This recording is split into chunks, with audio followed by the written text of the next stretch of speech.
الحمدللہ وحدہ والصلاة والسلام علی من لا نبی بعد اما بعد۔ معزز سامعین کرام، آج کی اس ویڈیو میں میثاق مدینہ کے تعلق سے کچھ باتیں عرض کرنی ہیں۔ بہت سے لوگ یہ معلوم کر رہے ہیں کہ میثاق مدینہ کیا ہے اور اس کے اوپر کچھ روشنی ڈالی جائے، تو اس بارے میں یہ عرض کرنا چاہتا ہوں کہ جب اللہ کے رسول صلی اللہ علیہ وسلم مکہ مکرمہ چھوڑ کر مدینہ منورہ تشریف لائے تو آپ نے وہاں آ کر دیکھا کہ یہودیوں کے 3 بڑے بڑے قبیلے آباد ہیں۔ نمبر 1 قبیلہ بنو قینقاع، نمبر 2 قبیلہ بنو نذیر، نمبر 3 قبیلہ بنو قریظہ۔ یہ 3 قبیلے مدینہ منورہ کے اندر آباد تھے اور یہ یہودیوں کے بڑے قبیلے شمار ہوتے تھے۔ علمی اعتبار سے ان کو بڑی فوقیت حاصل تھی اور معاشی اعتبار سے ان کو بڑی فوقیت حاصل تھی۔ کفار و مشرکین کے مدینہ منورہ کے اندر 2 قبیلے تھے، نمبر 1 قبیلہ اوس اور نمبر 2 قبیلہ خزرج۔ قبیلہ اوس اور قبیلہ خزرج کے لوگ رسول اللہ صلی اللہ علیہ وسلم کے دست مبارک پر ایمان لے آئے تھے اور انہی کی دعوت پر رسول اللہ صلی اللہ علیہ وسلم مدینہ منورہ تشریف لائے۔ حالانکہ یہودی رسول اللہ صلی اللہ علیہ وسلم کے نبی ہونے کو جانتے تھے اور جانتے تھے کہ یہ نبی آخر الزماں ہیں اور اللہ کے رسول ہیں اور سچے رسول ہیں۔ قرآن کریم نے اس کی وضاحت کی ہے، یعرفونہ کما یعرفون ابناءہم۔ یہودی اللہ کے رسول کو پہچانتے تھے ایسے جیسے کہ باپ اپنی اولاد کو پہچانتا ہے، لیکن اس کے باوجود حسد کے اندر، عناد کے اندر کہ یہ تو بنی اسماعیل سے ہیں، اس وجہ سے رسول اللہ صلی اللہ علیہ وسلم کے دست مبارک پر ایمان نہیں لاتے تھے۔ اللہ کے رسول صلی اللہ علیہ وسلم جب مدینہ منورہ آئے، آپ نے چند ماہ کے اندر، چند مہینوں میں مدینہ منورہ کے حالات کو پرکھ لیا اور آپ نے دیکھا کہ یہودیوں کی فطرت کے اندر فساد برپا کرنا ہے، یہودیوں کی فطرت کے اندر تکالیف پہنچانا ہے، اذیت پہنچانا ہے، دوسروں کو نقصان پہنچانا ہے۔ اس لیے اللہ کے رسول صلی اللہ علیہ وسلم نے مدینہ منورہ آنے کے بعد ان کے ساتھ ایک معاہدہ کیا، ایک ایگریمنٹ کیا، ان کے ساتھ ایک پیکٹ کیا، اور اللہ کے رسول صلی اللہ علیہ وسلم نے اس ایگریمنٹ کو ڈاکومنٹس کے اندر لکھوایا اور تحریری طور پر اس کو مرتب کیا اور اس پر دستخط کرائے۔ اس ایگریمنٹ کو اور اس تحریر کو میثاق مدینہ سے تعبیر کیا جاتا ہے۔ البدایہ والنہایہ کے اندر اس کی تفصیل لکھی ہوئی ہے،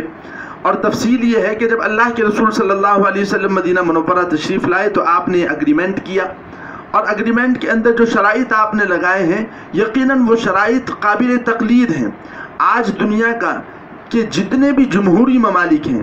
دنیا کے جتنے بھی ڈیموکریٹک ممالک ہیں، دنیا کے جتنے بھی سیکولرزم کے ممالک ہیں، ان تمام ممالک کے اندر انہی میثاق مدینہ کو مد نظر رکھ کر، اسی کو سامنے رکھ کر اپنے قوانین بنائے گئے ہیں۔ اللہ کے رسول صلی اللہ علیہ وسلم نے یہودیوں کے ساتھ یہ عہد کیا، یہ معاہدہ کیا کہ یہود کو اپنے مذہب پر عمل کرنے کا مکمل اختیار ہوگا، اپنے معتقدات پر عمل کرنے کا مکمل اختیار ہوگا، وہ اپنی تہذیب، اپنے کلچر کو مکمل طور پر اختیار کر سکتے ہیں، اپنے تعلیمی نظام کو مکمل باقی رکھ سکتے ہیں، اپنے معاشی نظام کو مکمل باقی رکھ سکتے ہیں۔ مسلمان ان کے دینی، مذہبی، سیاسی، اقتصادی معاملات کے اندر مداخلت نہیں کریں گے، اور جس طریقے سے مسلمان کے اموال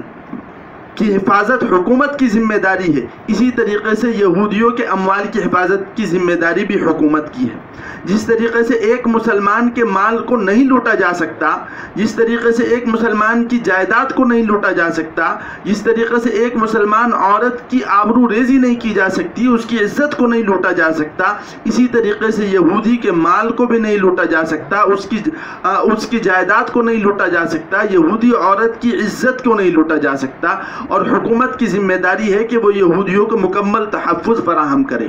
اور اگر کوئی دشمن یہودیوں کے اوپر حملہ کرے گا تو مسلمان یہودیوں کی حفاظت کریں گے اور اس دشمن سے مقابلہ کریں گے، اور اگر مسلمانوں کے اوپر مسلمانوں کے دشمن حملہ کریں گے تو یہودی مل کر ہمارے مسلمانوں کے دشمنوں کا مقابلہ کریں گے اور ان سے جنگ لڑیں گے۔ اور کسی یہودی کو یہ اختیار نہیں ہوگا کہ وہ حکومت کے جو مخالف لوگ ہیں، مسلمانوں کے جو مخالف لوگ ہیں، ان سے جا کر معاہدات کریں، ان سے جا کر حمایت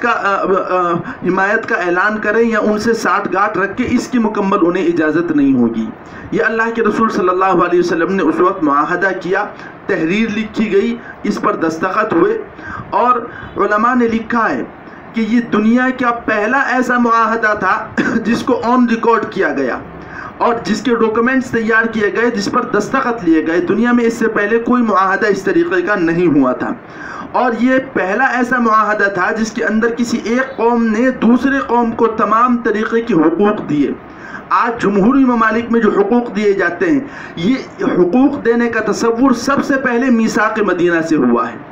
آج سیکولرزم ممالک کے اندر جو حقوق دیے جاتے ہیں، وہ حقوق دینے کا سب سے پہلا تصور اللہ کے رسول صلی اللہ علیہ وسلم نے دنیا کو دیا۔ اسلام نے یہ تصور سب سے پہلے دنیا کو دیا ہے۔ اس سے پہلے اس طریقے کا کوئی تصور نہیں تھا، اس سے پہلے اس طریقے کا نظام دنیا کے اندر قائم نہیں تھا۔ اللہ کے رسول صلی اللہ علیہ وسلم نے یہ نظام دنیا کو دیا، اور آج دنیا کے اندر یہی نظام چل رہا ہے۔ تو اس کو میثاق مدینہ سے یاد کیا جاتا ہے، اور اس کی ایک تاریخی اہمیت ہے اور تاریخی حیثیت ہے۔ مسلمانوں کو میثاق مدینہ کے بارے میں علم ہونا چاہیے، اور انہیں یہ اندازہ ہونا چاہیے کہ اسلام نے دنیا کو کتنی اہم تعلیمات دی ہیں۔ اللہ تبارک و تعالی ہم تمام لوگوں کو اسلامی تعلیمات پر عمل کرنے کی توفیق عطا فرمائے، انہیں سمجھنے کی توفیق عطا فرمائے۔ وآخر دعوانا الحمدللہ رب العالمین۔